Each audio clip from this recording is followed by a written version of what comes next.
Thanks, Whit. Welcome to the Unitarian Universalist Fellowship of Columbus, Georgia. We're coming to you on YouTube this morning as part of our effort to help slow the pandemic. We're a fellowship of people who have diverse views on religion, spirituality, and philosophy, but we do share some principles. We're going to review those in a minute, but visitors should understand right away that one of the most important commitments we have is to support each other in our own unique and personal searches for truth and meaning. I'm Bill Harlan. I'm your volunteer service leader. We don't have a minister, and our speakers are often people from the community or even members and friends who have particular expertise, and that's what's going to happen this morning. Erika Bloodworth was teaching yoga at our fellowship when the pandemic hit, and it didn't stop her. She continued to teach online via Zoom video conference. I'm a student, an admirer, and a devotee. So let's start our service. We traditionally begin by lighting the chalice, which speaks to us of reason, tolerance, and freedom, and also of respect, compassion, and love.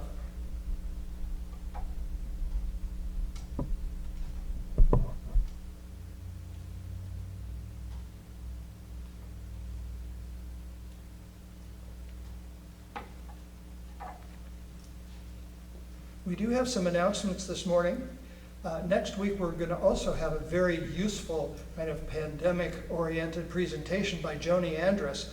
Joni's also a member of the fellowship, and she's a Buddhist nun. Like Erika, she is a certified mindfulness instructor, and she's going to talk to us about anxiety and fear as teachers. Then the next Sunday, June 14th, our lay leader, Rick Spradlin, will lead our first in-person service back here at Grace Fellowship Hall, depending on how the pandemic is progressing. So check our website, ucolumbusga.org, for details and to make sure we're actually meeting in person on June 14th. I have another announcement, which is the happy announcement of the morning. I was saying thank you to Whitt Locke behind me, who has been our backup accompanist for quite a while. And I'm pleased to announce that he has accepted the position as our regular permanent accompanist. And I'm even happier to announce that Whitt has decided to join our fellowship. So a little bit about Whitt before we make our presentation. He earned a bachelor's of music in music education and a master's in orchestral conducting at Georgia Southern University. He's an orchestra teacher with the Muskogee County School District. He is associate conductor for the Columbus Community Orchestra, and Whitt performs all around the state. In fact, in February, Ellen and I went up to Atlanta and we watched Whitt conduct the Atlanta Philharmonic Orchestra performing Appalachian Spring. It was spectacular. We're very proud of him. And when he hasn't been playing the piano, he's also been singing in the UU Singers. Next to me in the tenor section, he's introduced me to some new musical concepts, such as singing on key. It's been very valuable. Whitt has become a great friend. He's a talented musician, and now he's going to be a member. To make the presentation, I will welcome the president of our fellowship, Hal Maggette. Whitt, you have brought so much joy to all of us. I say that from a person who can barely hear, but your playing has always just moved people all along. And it thrilled me when Bill told me that you were going to become a member. It's easy to become a member, but it's difficult oftentimes to live by our 7 principles. It's challenging at various times. The powers vested in me as the president. I could bestow this handsome document that says you're a member. And I really am so happy that you decided to join us. And so, keeping our social distance, I will give you this document and cherish it. It's welcome to the fellowship. I truly mean that. Thank you. Do you have anything to say? I'm glad to be a part of the family. Well, you've been part of the family for months, so we're happy to have you. Hal mentioned our 7 principles of Unitarian Universalism, and traditionally each Sunday our fellowship reviews them, so I'm going to do that now. Principle number 1, the inherent worth and dignity of every person. Number 2, justice, equity, and compassion in human relations. 3, acceptance of one another and encouragement to spiritual growth in our congregations. 4, a free and responsible search for truth and meaning. 5, the right of conscience and the use of the democratic process in our congregations and in society at large. 6, the goal of world community with peace, liberty, and justice for all. And finally, number 7, respect for the interdependent web of all existence, of which we are a part. Another tradition that we observe in our small fellowship is members now take a few minutes to stand up in Grace Fellowship Hall here and share personal joys and concerns. And for obvious reasons, we're not doing this today. We're socially distancing, as President Hal Majette so gracefully demonstrated. So I'm going to light a candle for the joys and concerns we can't express in person here, with a special emphasis on all the families who have lost loved ones, who have lost jobs, and on all the care providers and their families who are making tremendous sacrifices during this pandemic to keep us safe.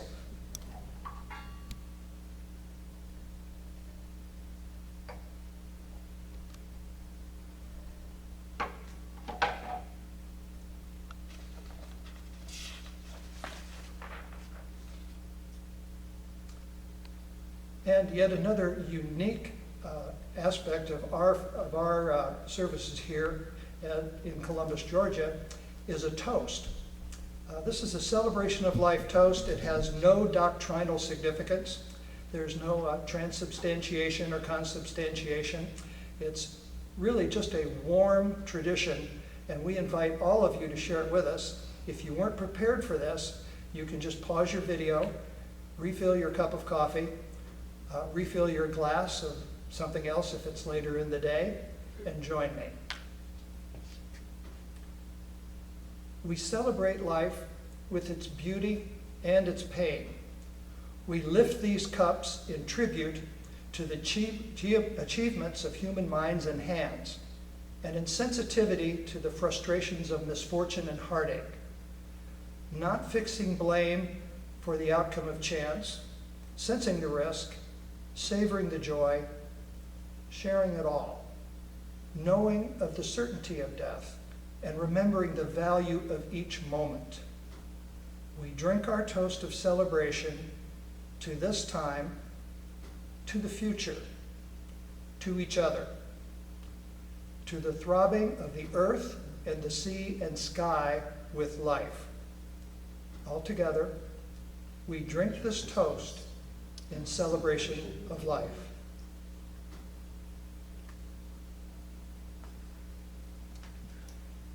This morning's offering, which you shall not escape even on YouTube, can be made either by mail. You can mail a check to Post Office Box 698, Fortson, Georgia, Fortson, 31808, or even faster, you can go to PayPal and make a donation to UUFCA at Gmail,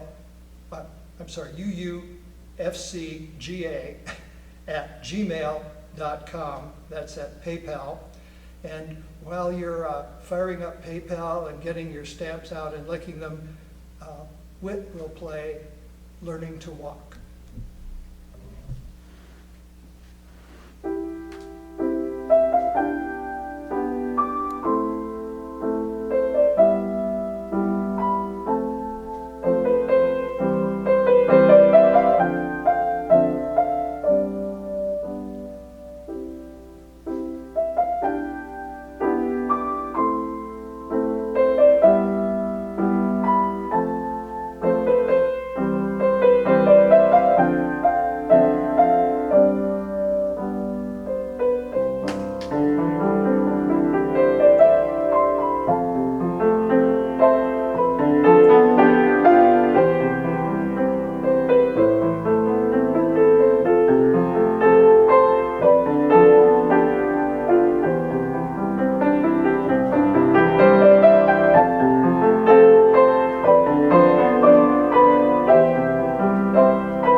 Well, thank you, Whit.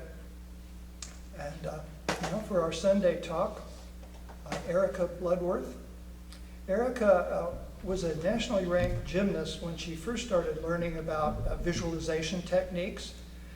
She studied dance in college, and in that practice she noticed obstacles, patterns, and habits that were keeping her from a happy and connected life.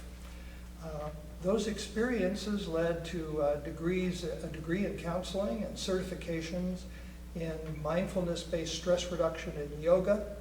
So in a sense, Erika's career has led her to this crisis, to our fellowship, and to teach us this morning about some techniques we can use in this very strange and very unfathomable world in which we live.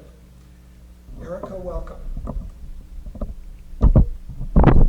Thank you, Bill. And Whit, thank you for that song. The song was called Learning to Walk, I believe. So that just made me think of there was a very kind of tender quality to it.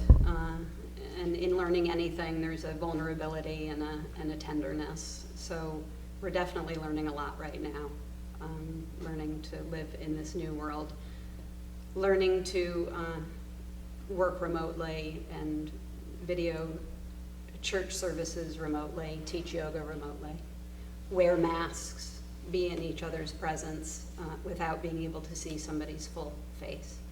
So learning is always happening, and there's a certain kind of tenderness to that, so I just want to acknowledge that. So today we're going to talk about mindfulness, and we're not really going to talk about it, we're going to practice it. So this will be a different kind of service. So instead of me talking about the history of mindfulness and the benefits and the definitions, I figured I'd guide us through a practice. So I'm going to engage in the practice myself. And I encourage you to engage in the practice as well, because otherwise you're just going to be staring at me as I practice. And the benefit will be much greater, and the learning possibly the learning for yourself that you might gain will be lost if you don't engage. So the invitation is there to do what you want. You're in your own home, and we'll just let that be what it is. So we're going to start. I'm barefooted here because it just helps me feel more connected to the ground. I can actually feel my feet on the ground. And so we'll start. I invite you to close your eyes if you're comfortable doing that. If not, you can just kind of lower your gaze down to the floor. Just have a soft kind of inward gaze.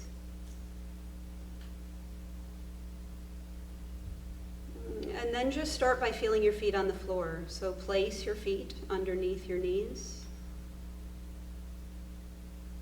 And then if it's okay for you, you might even shift yourself forward in your chair. So there's a feeling, a possibility for uprightness. So you may also feel your bottom resting on your chair here. And then coming up the body a little further, the invitation is just to roll the shoulders real gently. Just roll the shoulders forward a little bit, up towards your ears. Release your shoulders back, and then just settle the shoulders down. So what happens when we do that is it just opens our chest, and there's this sense of dignity then. Neck is long. And then you might just move your head, just real gently, just noticing the head floating there on top of your spine. So in yoga, this would be called mountain pose. In this case, we're sitting in a chair. It's still called mountain pose. So very strong and rooted in our base, rising up, sense of majesty, beauty, strength, but also a sense of ease. So just notice your face. Notice the muscles around your eyes. Maybe you're aware of some tension that you can release and just soften and let go. And I'll be sharing some poetry as we practice today. So just keeping your eyes closed. The Poet Dreams of the Mountain by Mary Oliver. Sometimes I grow weary of the days with all their fits and starts. I want to climb some old gray mountain slowly, taking the rest of my lifetime to do it, resting often, sleeping under the pines or above them on the unclothed rocks. I want to see how many stars are still in the sky that we have smothered for years now, a century at least. I want to look back at everything, forgiving it all, and peaceful, knowing the last thing there is to know. All that urgency, not what the earth is about. How silent the trees, their poetry being of themselves only. I want to take slow steps and think appropriate thoughts. In 10,000 years, maybe, a piece of the mountain will fall.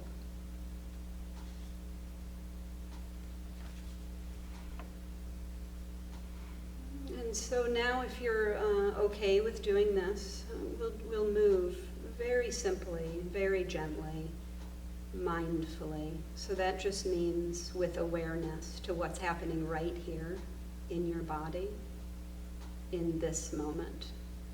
So you can just experiment with releasing your head over to one side. Allow your ear to drop towards your shoulder. Pausing here, noticing how this simple movement feels in the body.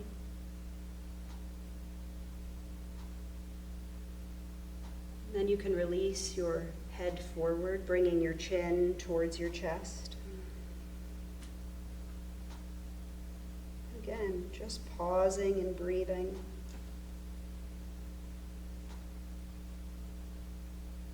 And then allowing the head to come to the other side.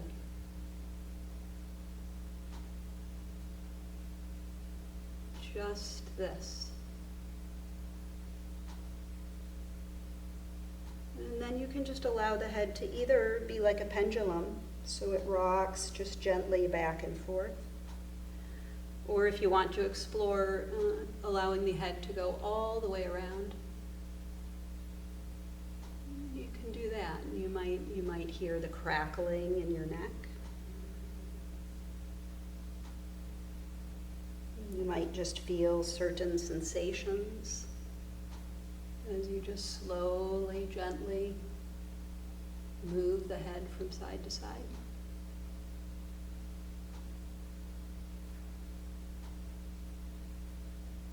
And then just gently bringing your head back to neutral.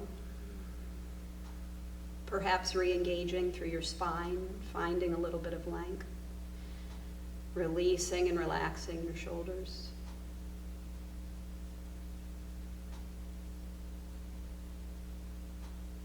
Feeling the palms of your hands rest on your legs.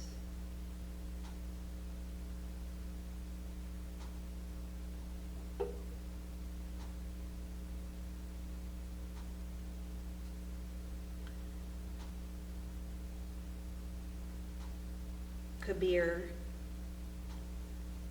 there are flowers inside your body. Don't go outside your house to see the flowers. My friend, don't bother with that excursion.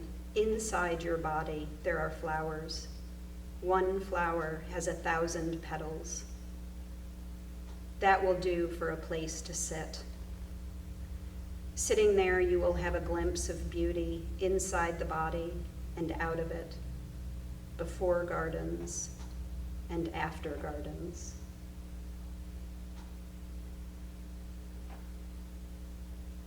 And so just noticing that we have the ability to shift our attention. Like a spotlight, we can focus on certain things. So right now I invite you to gather your attention to the breath.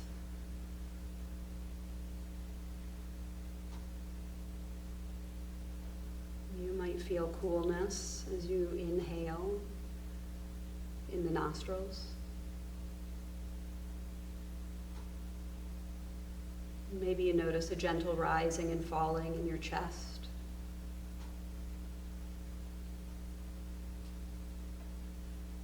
Or expanding and contracting in the belly. And just allowing the breath to be as it is. No need to change the breath.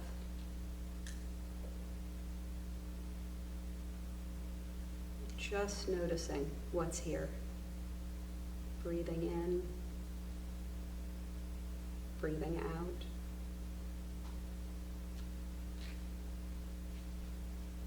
And as the mind wanders, which is what the mind does, the thinking mind, if you notice that that's happening, sometimes we don't. Sometimes we don't notice because we are so lost in thought. But then something brings us back. So as you notice that the mind has wandered, you just see if you can settle back. Just come back to this moment. Maybe softening the eyes again. Feeling this breath. And now this breath.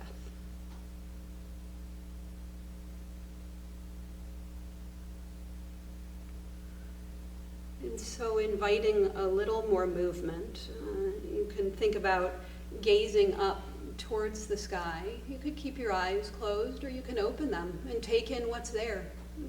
What is the texture of the ceiling, colors, play of light?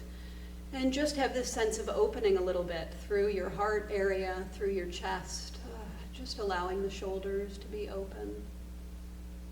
And then as you breathe out, you can round again, and you can involve more of the spine now. Really just let the spine round.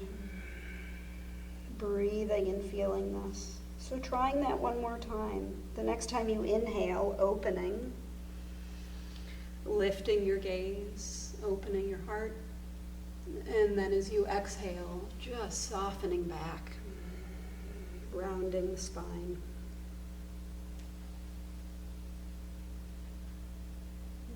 And then re-engaging with your mountain pose. So just feeling your feet again on the earth, feeling your bottom rooted to your chair, rising up, maybe rolling the shoulders again, if that helps. Oh, just letting things be, letting things go, letting the shoulders rest.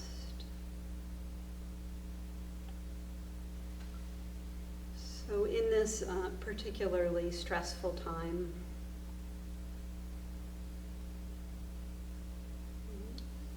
mindfulness can be helpful in calming the nervous system,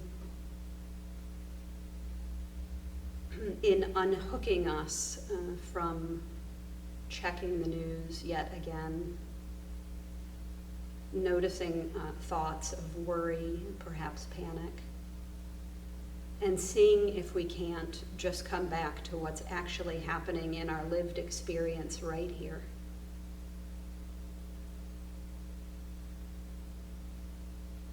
So this breath and the weight of your body sitting here. This poem is called Enough by David Whitt. Enough. These words are enough. If not these words, this breath. If not this breath, this sitting here. This opening to the life we have refused again and again. Until now. Until now.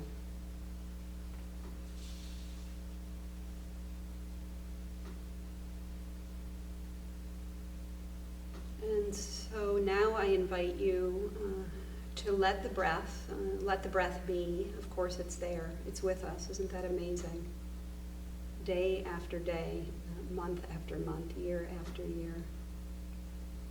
From the time we're born until the time we will take our last breath.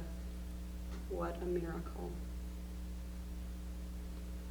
And it happens without us having to even notice it. So perhaps it deserves some attention. But for now, letting go of that, letting go of attention on the breath, and seeing if you can just open your ears to sounds.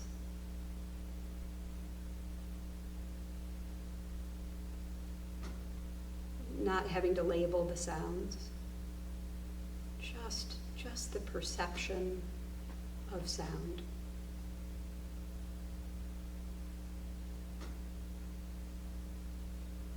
Maybe in your own body, the room that you're in, perhaps distant sounds.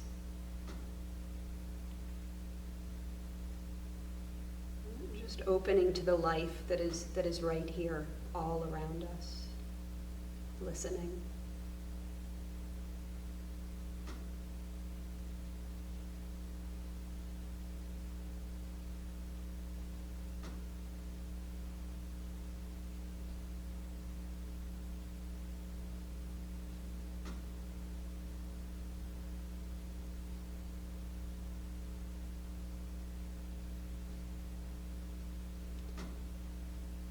And then finally, lastly, just seeing if you can open your awareness more fully to include your body sitting here. What's happening with your face now? The muscles around your eyes. How is your tongue resting in your mouth? Your breath. And sounds, noticing that we can have a sense of open awareness that can hold all of this.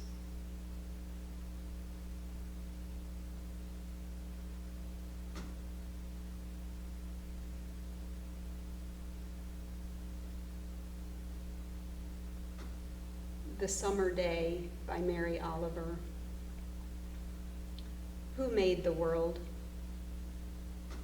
Who made the swan and the black bear? Who made the grasshopper? This grasshopper, I mean.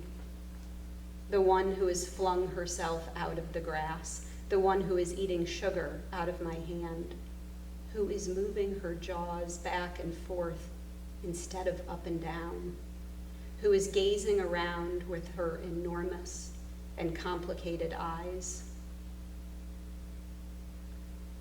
Now she lifts her pale forearms and thoroughly washes her face. Now she snaps her wings open and floats away. I don't know exactly what a prayer is. I do know how to pay attention, how to fall down into the grass, how to kneel down in the grass, how to be idle and blessed, how to stroll through the fields, which is what I've been doing all day. Tell me, what else should I have done? Doesn't everything die at last, and too soon? Tell me, what is it you plan to do with your one wild and precious life?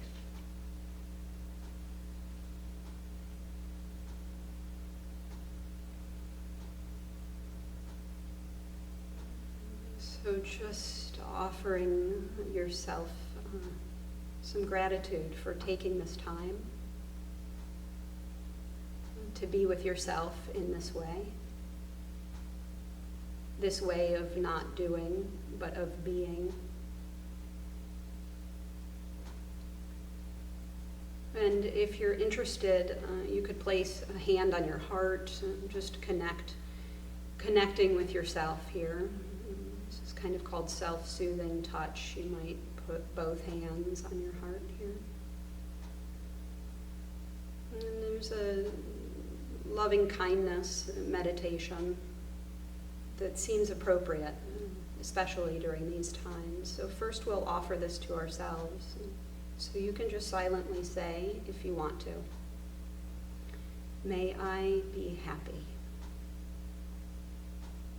May I be truly happy.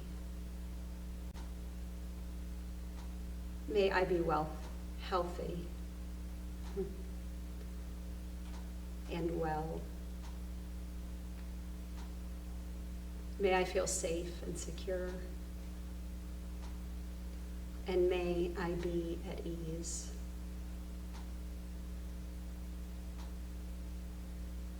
And then just offering this to others, to loved ones in your life, your community, the whole earth, all living beings, whatever you choose. May you be happy, deeply happy. May you be healthy, well, and strong. May you feel safe and secure. And may you be at ease, even when difficulty arises, as it surely will. May you be at ease. Thank you all for your attention, your presence, and practicing.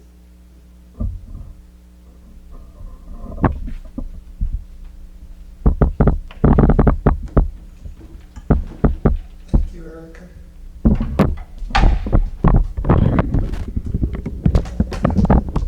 We extinguish the chalice here that it might glow gently in our hearts.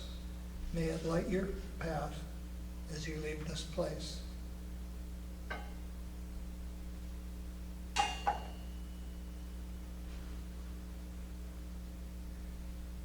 You can join with me in our closing words.